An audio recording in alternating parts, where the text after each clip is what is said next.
예수 십자가의 보혈의 능력이 우리를 살리는 줄로 믿습니다.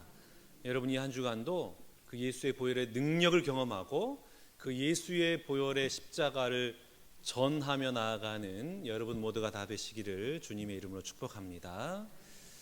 우리가 지난주에 보았습니다마는 초대교회에 성령이 충만하니까 어떤 현상이 일어났나요? 하나님의 말씀을 전하게 됐죠. 하나님의 말씀을 전한 거예요. 초대교회가 성령 충만하니까 말씀을 전했는데 다른 사람들에게 말씀을 전하기 전에 먼저 자기 자신에게 전했어요. 그 말씀이 나를 파고들어야 그리고 그 말씀을 가지고 다른 사람에게 전달할 수가 있는 것이죠. 자, 말씀이 자기를 통과하니까 어떻게 돼요? 내 안에 있는 수치가 보이고 부끄러움이 보이는 거예요. 그래서 주님 앞에 엎드리게 되는 것이죠. 내가 얼마나 완악한 죄인인지를 깨닫고 그 앞에 통곡하는 거예요. 그러니까 여러분, 말씀의 빛이 나를 비추면 나를 보는 것도 맞지만 그러나 궁극적으로 누구를 보게 되는 겁니까? 예수님을 보게 되는 거예요. 나와 같은 죄인마저도 사랑하신 그 주님의 놀라운 십자가의 사랑이 막 보여요. 그 앞에 막 엎드리게 되는 것이죠. 예수님을 자꾸만 보니까 그 십자가의 사랑이 깨달아지고 그리고 그 사랑을 주신 주님이 너무나 좋아요. 주님을 더 사랑하게 되고 그리고 이제는 주님 위에서 살아가기를 결단하게 되는 것이죠. 전에는 항상 나만 생각했어요. 내 안위, 내 만족, 내 기쁨, 내 행복. 그런데 이제는 하나님의 꿈을 품게 되는 거예요. 하나님께서 기뻐하시는 일이 뭔지가 눈에 들어와요. 그때부터 내 시야에 누가 들어옵니까? 다른 사람들의 필요가 눈에 들어온 거예요. 다른 사람들의 결핍을 채우고 싶은 마음이 막 생기는 거예요. 그러니까 하나님의 꿈을 이루고 싶은 것이죠. 사도행전 4장 32절 말씀 봐보겠습니다. 믿는 무리가 한 마음과 한 뜻이 되어 모든 물건을 서로 통용하고 자기 재물을 조금이라도 자기 것이라 하는 이가 하나도 없더라. 성령 충만하니까 말씀을 통해서 예수를 바라보니까 모든 사람들의 필요가 보이는 거예요. 저분도 도와줘야지, 저분도 위로해야지, 저분 우리 함께 해야지. 많은 성도들이 자기 재물을 자기 것으로 여기지 않고 나누는 삶을 살기 시작했습니다. 그 가운데서 가장 모범적인 인물이 있었는데 그가 누구냐면 요셉이었어요. 이 요셉이라는 사람은 만나는 사람마다 막 위로가 임한 거예요. 그러니까 사람들이 요셉을 만나면 거기에 막 감동이 되고 위로가 돼요. 눈에서 눈물샘이 터지고 왈칵 쏟아지고 너무나 감동이 되고 힘들고 어렵고 답답했는데 요셉만 만나면 막 위로가 되는 거예요. 하늘의 평강이 임해요. 요셉이 가는 곳마다 그곳에 하나님의 위로의 역사가 나타나는 거예요. 막 위로부터 불과 같은 하나님의 그 위로가 임하는 거예요. 그러니까 이걸 바라보던 사도들이 이 요셉에게 별명을 지어줬는데 그 별명이 뭐냐면 바나바였습니다. 바나바라는 이름의 의미는 위로자예요. 위로자.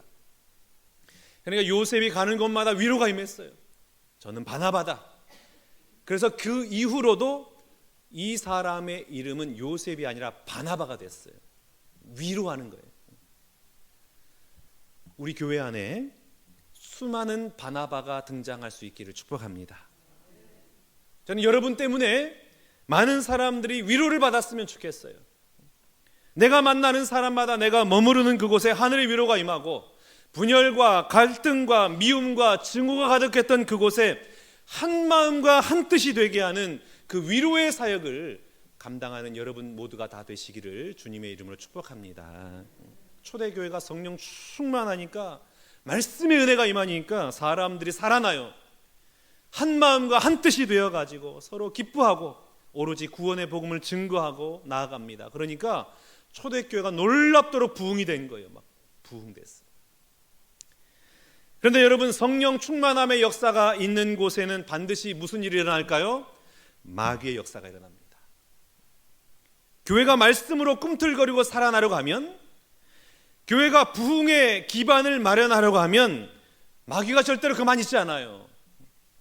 교회가 부흥회를 하면 마귀도 부흥회를 해요. 그래서 마귀에게 헌신된 자를 통해서 교회를 무너뜨리려고 가요. 시험에 빠뜨리려고 합니다.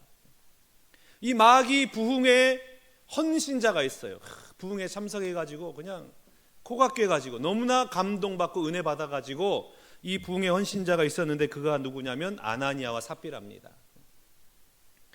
아나니아와 삽비라는 잘못된 선택을 해서 결국에는 멸망의 길로 빠지게 됩니다. 그러니 여러분, 우리가 잘못된 선택을 하지 않기 위해서는 끊임없이 나 스스로에게 이런 질문을 해야 돼요.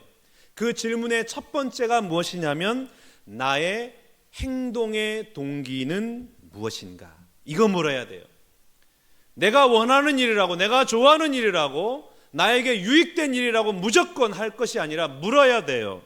나의 행동의 동기는 무엇인가?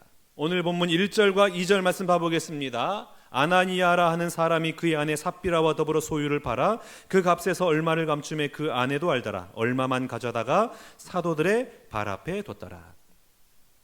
바나바가 자신의 소유를 팔아 사도들 앞에 드리니까 사도들이 굉장히 좋아했어요. 야, 대단하다. 인정을 받았어요. 그리고 이 일로 인해서 바나바가 굉장히 유명해지고 사람들로 하여금 존경받는 지도자가 되었습니다.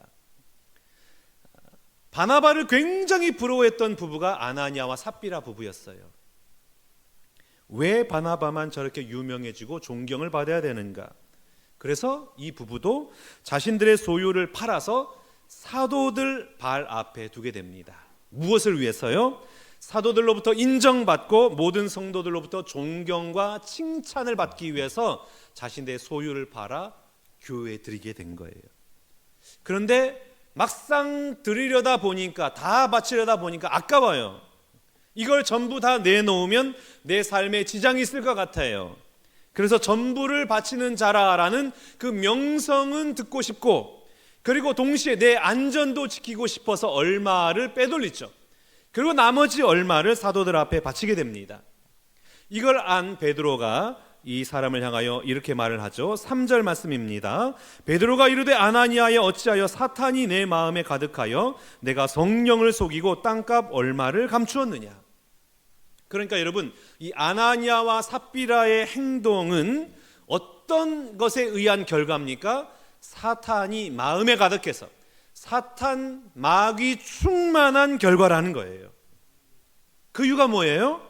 먼저는 아나니아와 삽비라 부부는 하나님께서 나를 어떻게 보시고 하나님께서 나를 어떻게 평가하시는가, 이것보다 더 중요한 게 있었습니다. 그게 뭐냐면 사람들이 나를 어떻게 인정할 것인가, 사람들이 나를 얼마나 높게 인정할 것인가, 이게 우선시 되었어요.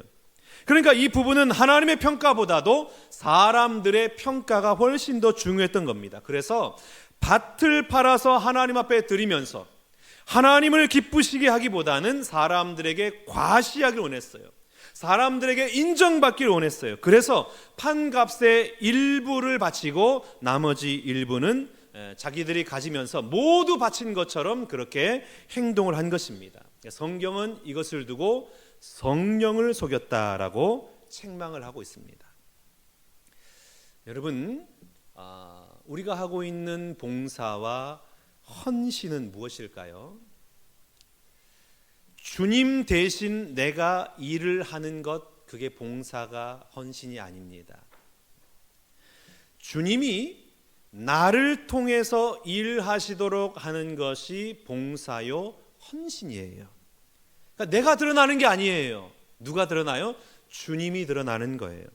나라는 존재를 통해서 주님이 누구신가가 드러나도록 하는 것이 봉사고 헌신입니다. 그래서 우리 주님이 뭐라고 말씀하시나요? 너는 구제할 때에 오른손이 하는 것을 왼손이 모르게 하여 내 구제함이 은밀하게 하라. 그리고 사도 바울은 무엇을 하든지 말에나 일에나 다 주 예수의 이름으로 해라, 이렇게 말을 하잖아요. 누가 드러나야 돼요? 주님이 드러나야 돼요. 주님이 나를 통해서 일하시도록 하고 주님이 드러나도록 하는 것이 봉사와 헌신인데, 그런데 아나니아와 삽비라는 자신들을 통해서 주님이 드러나게 한 것이 아니라 자신들이 드러나는 봉사, 자신들의 이름이 높아지는 헌신을 하였기에 성령을 속였다, 이렇게 평가를 받게 된 것입니다. 하나님께 올려드려야 할 영광을 본인들이 도둑질한 거예요. 아나니아 삽비라 행동이 사탄이 충만한 결과인 또 하나의 이유는 무엇이냐면, 돈을 자기가 일부 가지고 있어야만 자신의 삶이 지켜질 거라고 생각한 거예요. 그래서 이 생각으로 말미암아 하나님에 대한 믿음을 배신한 겁니다. 이것은 하나님이 나를 안 지켜줄지도 모른다라는 그런 생각에 기반하고 있는 거예요. 그러니까 내가 돈을 가지고 있어야 되는 거예요. 다 바치면 큰일 나는 거죠. 사실 돈이 내 삶을 책임져 준다라고 믿고 있다면 솔직하게 말하면 됩니다. 내 인생을 책임지는 것은 하나님이 아니고 믿음이 아니고 그 어떤 것도 아니라 뭐다? 돈이 내 인생을 책임져 준다. 이렇게 말하면 돼요. 솔직하게 얘기하면 돼요. 그런데 이렇게 말을 하자니 너무 속물처럼 보이잖아요. 그러니까 어떻게 말을 합니까? 하나님께서 내 인생을 책임져 주십니다. 오늘 내가 믿음으로 바로 서면, 하나님 앞에 충성하고 헌신하면 하나님이 내 인생을 책임져 주십니다. 이렇게 믿음 있는 것처럼 얘기하고 뒤로는 온갖 돈 걱정하고 있는 거예요. 이걸 우리는 위선이라고 그러죠. 여러분, 우리가 왜 11조 드리는 것이 아까운가요? 그 돈 없으면 내 삶이 무너질 것만 같기 때문에 그래요. 11조란 게 뭐예요? 내 소유의 모든 것이 하나님께로부터 온 것임을 인정하는 믿음의 표현이 11조잖아요. 그분의 10분의 1을 드리는 거잖아요. 그런데 그런 믿음이 없어요. 하나님께서 주신 것임을 인정하기가 힘들어요. 누가 내 삶을 책임져 주는 거예요? 돈이 책임져 준다라고 믿고 있으니까 드리는 것이 힘든 거예요. 아까운 거예요. 이 돈 없으면 어떻게 내가 살아? 이런 걱정과 이런 염려가 있기 때문에 하나님 앞에 드릴 수가 없는 겁니다. 여러분, 자본주의 사회에서 물질이 필요합니다. 물질이 있어야 돼요.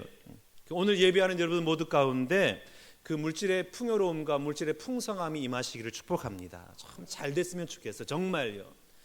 길이 열리고 그 하나님의 은혜가 임해서 정말 물질의 그 풍성함의 은혜를 누렸으면 좋겠습니다. 그러나 돈의 노예가 되지 않기를 바랍니다. 내 통장의 잔고가 늘어나는 것을 보면서 내 삶의 안전이 보장된다고 믿고 있는 그 생각이 바뀌었으면 좋겠어요. 그 생각이 바로 성령을 속이는 죄라고 하나님은 말씀하고 계십니다. 교회도 마찬가지예요. 어떤 분들은 교회가 돈이 있어야 된대요. 돈이 없으면 큰일 난다고 생각을 해요. 교회 통장 잔고에 돈이 없으면 교회가 막 무너질 것처럼 그렇게 생각하는 분들이 있습니다. 정말 그런가요? 여러분, 교회에 통장 잔고가 많으면 어떻게 될까요? 기도할까요? 하나님, 우리 교회 가운데 부흥을 허락하시옵소서, 우리 교회 좀 살려주옵소서, 그렇게 금식하고 부르짖고 매달리고 하나님 앞에 나아갈까요? 이 돈 어떻게 쓸까 궁리하다가 싸움 납니다. 내가 원하는 데 사용해야 된다, 내가 원하는 곳에 보내야 된다, 싸움 난다고요. 그러면 교회가 몰락가는 거예요. 그러니 여러분, 통장에 돈이 남아있으면 그 써야 할 곳에 그때그때 써야 되는 거예요. 그 남아있으면 시험거리가 되는 거예요. 그거 가지고 어떻게 하나 교회가 분열되는 거예요. 만약 통장에 있는 돈 보고 우리 교회가 안전하다, 우리 교회는 괜찮다, 이런 생각을 가지고 있다면 그 교회의 주인은 예수가 아니라 누가 주인입니까? 돈이 주인인 거예요. 그런 순간 교회는 죽는 것입니다.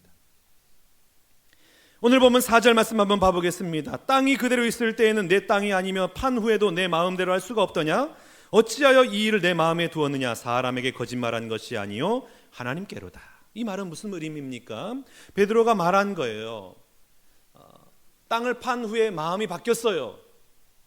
마음이 바뀌었으면 그러면 죄송합니다, 제가 마음이 바뀌었습니다, 이러면 돼요. 제가 처음에는 땅 팔아서 다 드리려고 했는데 막상 드리려다 보니까 제가 그 정도 수준이 안 되고 그 정도 믿음이 안 되니까 제가 다 못 드리겠습니다, 이렇게 말하면 돼요. 이번 아니라 다음 기회에 제가 바치도록 노력하겠습니다. 아무 문제가 안 된단 말이에요. 그렇게 말해도 되잖아. 그런데 왜 그렇게 얘기 안 했어? 베드로가 그렇게 말한 겁니다. 그런데 왜 굳이 속였냐 이거예요. 이유는 간단하죠. 내 명성을 드높이려는 목적에 눈이 먼 거예요. 내 이름이 높아지는 것에 대해 눈이 멀었어요. 그래서 솔직하게 말을 못한 거예요.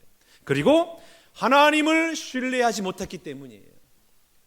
내가 내 인생 책임져야 되는데 하나님이 내 인생 책임질 수 없으니 내가 계획하고 내가 준비시켜야 되는 그 하나님 믿지 못하는 그 신뢰가 깨졌기 때문이에요. 그래서 아나니아는 이 일로 죽게 됩니다. 5절 말씀 한번 봐보겠습니다. 아나니아가 이 말을 듣고 엎드려져 혼이 떠나니 이 일을 듣는 사람이 다 크게 두려워하더라. 여러분, 결국 아나니아는 교회를 속이고 교회의 통치자이신 성령님을 속인 죄로 그 자리에서 목숨을 잃고 맙니다. 어떤 분은 이렇게 생각할 수가 있습니다. 아나니아가 무슨 그리 큰 잘못을 저질렀습니까? 사람을 죽였습니까? 돈을 횡령했습니까? 남의 것을 빼앗았습니까? 자기 재산 팔아서 하나님 앞에 드린 것뿐인데 드리지 않는 사람보다 훨씬 잘하는 거 아닙니까? 드리는 과정에서 조그만한 거짓말 했을 뿐인데 그게 정말 죽을 만한 일입니까? 이런 잣대로 우리에게 들이밀면 살아날 사람이 누가 있습니까? 이렇게 반문할 사람이 있을 겁니다. 그런데 여러분, 이 일의 뒷배경에 누가 있어요? 사탄이다 말이에요. 누구의 역사예요? 마귀의 역사예요. 마귀가 아나니아와 삽비라의 욕망을 부추긴 거예요. 그러면서 내 인생은 내 것이야. 네 인생은 네가 책임져야 돼. 아무도 너를 책임져 주지 않아. 하나님 아무리 불러봤자 하나님이 네 인생 책임 못 져줘. 그러니 네 인생을 위해서 네가 돈을 가지고 있어야 돼. 부추긴 거예요. 여러분, 만약 이 아나니아와 삽비라의 행동이 통했더라면, 이들의 전략이 통했더라면 초대교회가 어떻게 됐을까요? 너나 할 것 없이 다른 모든 사람들도 다 뒤로 챙겼을 거예요. 물질로 자신의 안전을 확보하려고 노력한 거예요. 물질이 최고가 된 거예요. 그리고 헌신하는 사람들을 의심하게 될 거예요. 저 사람도 분명히 뒤로 챙겼을 거야. 위선자야. 다 안 바쳤으면서 바친 것처럼 하는 저 위선자야. 이렇게 의심하고 불신하게 되고 서로 냉담하게 돼요. 냉정하게 대하게 되는 겁니다. 그러면 한 마음과 한 뜻이 되어 성령 충만함으로 하나님의 부흥의 역사를 쎄 내려가야 되는 그 초대교회가 아니라 하나님의 질서를 무너뜨리고 결국 그 공동체는 망하는 길로 갈 수밖에 없었을 겁니다. 그렇기 때문에 교회가 이제 막 탄생하는 이 초기에 뭔가 굉장히 강력한 메시지가 필요했기 때문에 베드로가 단호하게 이 일을 처리하고 있는 것입니다. 이스라엘 정복 전쟁을 생각해 보면 가나안 정복 전쟁이 시작되는 첫 번째 전쟁에서 아간도 도둑질 하잖아요. 그것 때문에 아이성에서 대패합니다. 이 일로 인해서 아간의 가족이 몰살당하잖아요. 왜요? 그 이유는 처음 이 정복 전쟁을 시작하려 하는 그 중요한 시기에 모든 에너지를 싹 빼버리는 아주 얍삽한 행동이기 때문에 그래요. 하나님의 질서가 무너져 버려요. 그렇기 때문에 초대교회가 이 문제를 단호하게 해결하지 않으면 하나님의 질서가 무너졌기 때문에 매우 단호하게 이 조치를 취한 것입니다. 자, 그리고 7절과 8절 말씀 봐보겠습니다. 3시간쯤 지나 그의 아내가 그 일어난 일을 알지 못하고 돌아오니 베드로가 이르되 그 땅 판 값이 이것뿐이냐 내게 말하라 하니 이르되 예 이것뿐이라 하더라. 남편이 죽은 지 3시간 후에 아내 삽비라도 교회에 왔습니다. 아마 교회 사람들이 남편이 죽었다는 소식을 전하기 위해서 삽비라를 찾아다녔을 거예요. 그런데 이 삽비라를 만날 수가 없었고 이 삽비라는 3시간 뒤에 교회에 오게 됩니다. 여러분, 삽비라가 도대체 3시간 동안 어디에서 무엇을 했길래 남편이 죽은 것도 모르고 그렇게 싸돌아다녔을까요? 3시간 동안 뭐 했을까요? 아마 모르긴 몰라도 동네 부녀회에 찾아다니지 않았겠어요? 아니, 교회가 힘들대. 교회가 힘들다 그러네. 그래서 내가 이번에 헌금 좀 했어. 그 우리 빌딩 있잖아. 그거 팔아가지고 교회에 헌금했어. 정말 대단하네. 이야, 그 비싼 집을 팔아서 헌금을 했어. 역시 우리 삽비라 댁이 믿음 하나는 진짜 최고야. 바나바 그 조그만 땅덩어리 하나 팔아가지고 그렇게 유명해졌는데 적어도 이 삽비라 정도는 해야 교회를 사랑한다고 그렇게 말할 수 있는 건 아니겠어? 막 자기 무용담 들어놓고 사람들에게 인정받으려는 욕구 때문에 자신이 얼마나 헌신했는지를 떠들고 다니느라 아마 분주했을 거예요. 그리고 빼돌린 돈을 가지고 어떻게 자신의 인생을 계획하고 안전을 확보할 것인지에 대해서 준비하느라 매우 분주했을 겁니다. 여러분, 제가 양육훈련을 하면서 항상 강조하는 것이 있습니다. 그건 뭐냐면 그 행동의 동기가 뭐냐 물어봐요. 한 권사님이 아이들이 예배를 드리는 자세가 너무나 불량해서 엄청 나무랬대요. 너네 하나님 예배 드리는데 그렇게 예배 드리면 되니? 절대 그렇게 하면 안 돼. 하나님 앞에 바로 예배해야지. 그랬더니 그 아이들이 그럼 나 교회 안 나올래요 이렇게 했대요. 그러니까 이분이 자기 마음을 몰라주는, 자기의 진심을 몰라주는 아이들이 야속하게 느껴졌대요. 그래서 제가 물었어요. 누구를 위해서 그렇게 책망을 했습니까? 아이들을 위해서 그렇게 얘기를 했대요.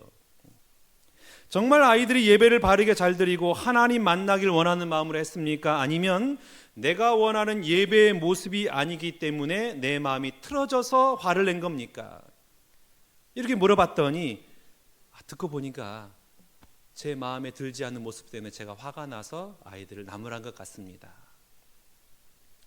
그래서 제가 그러면 아이들에게 가서 얘들아, 사실은 너희가 하나님 예배 잘 드리고 하나님 만나길 원하는 마음으로 너를 책망하는 것이 아니라 너희들의 예배 드리는 자세가 내 마음을 힘들게 하고 나를 화나게 해서 내가 너희를 나무라겠다.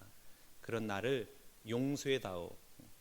이렇게 가서 제가 적용하라고 그랬는데 진짜 가서 그렇게 한 거예요. 애들 찾아가가지고 미안하다.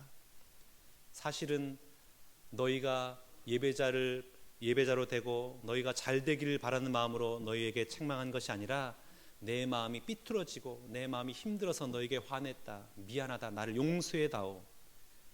여러분, 그 말을 들은 아이들이 얼마나 감동하겠습니까? 깜짝 놀란 거예요. 그 부서가 지금 엄청 잘 되고 있어요. 우리들은 자녀가 잘 되라고 화를 내요.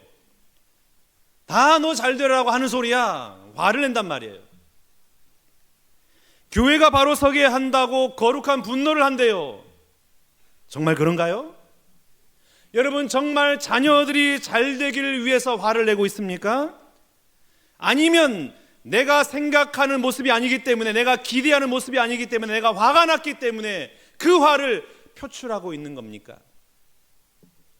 교회가 정말 잘 되기 위해서 내가 화를 냈습니까? 아니면 교회가 내 마음에 들지 않기 때문에 화가 난 겁니까? 그거 분별을 잘해야 돼요.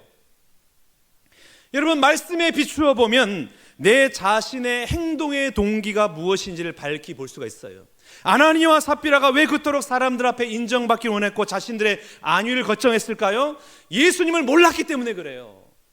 그 말씀 안에 기록된 예수님의 그 마음을 몰랐기 때문에 그래요. 예수님을 알면, 예수님을 만나면 그 안에 놀라운 은혜와 기쁨과 평강과 만족이 있는데 그걸 모른 거예요.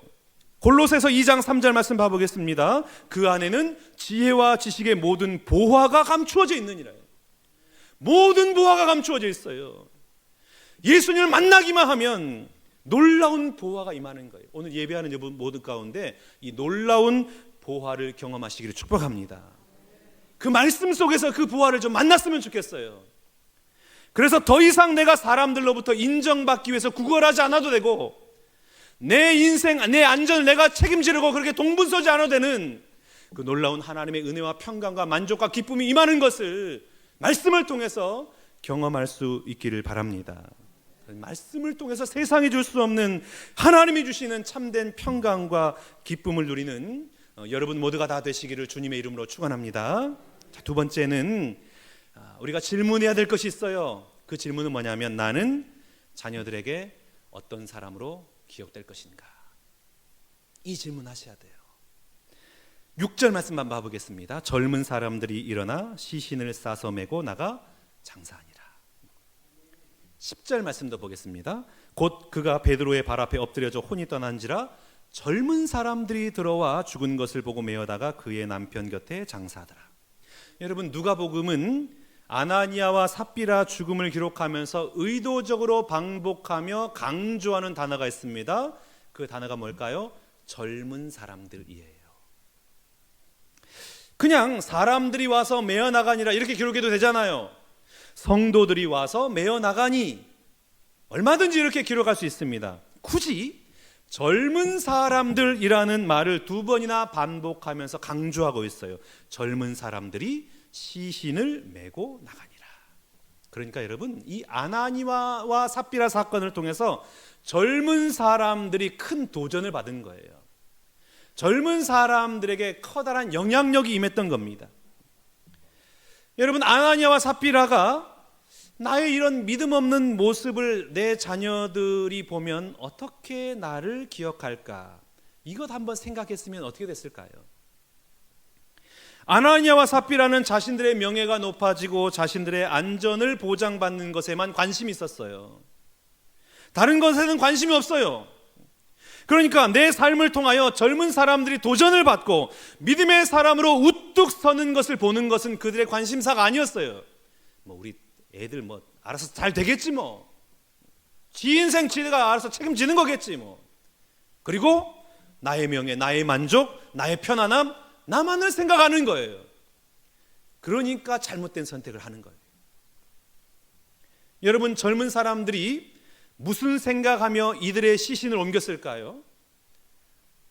나도 이들처럼 내 안전을 보장받기 위해서 나도 물질을 다 챙겨놔야겠다, 이런 생각하면서 이들의 시신을 알았을까요? 나는 절대 이들과 같이 이기적으로 살아가지 않겠다. 하나님 속이고 공동체 속이는 이런 믿음 없는 삶 살아가지 않겠다. 이런 결정, 이런 결단 하지 않았겠습니까? 여러분, 우리가 아나니아와 삽비라처럼 자신의 그 실패한 몸, 믿음 없는 몸, 허울뿐인 몸을 들고 나가게 하지 않았으면 좋겠습니다. 자기 인생 열심히 살았는데 나랑 무슨 상관이야? 자기 인생 자기가 그렇게 살다가 죽었으니 그렇게 가는 거지, 이렇게 반응하는 것이 아니라 우리 장로님은, 우리 권사님은, 우리 집사님은 자신의 만족이 아니라 교회의 다음 세대들을 일으키기 위해서 정말 고민하고 헌신하신 부시졌지. 내가 그 가는 길 끝까지 정성스럽게 잘 모셔야지. 나도 꼭 이분처럼 살아가겠노라고 다짐하게 만드는 그런 삶을 살아가야 하지 않겠습니까? 여러분, 나의 만족이 아닌 다음 세대의 필요를 고민했으면 좋겠어요. 나의 편안함이 아닌 우리 자녀들이 기뻐하고 뛰놀 수 있는 것을 준비했으면 좋겠습니다.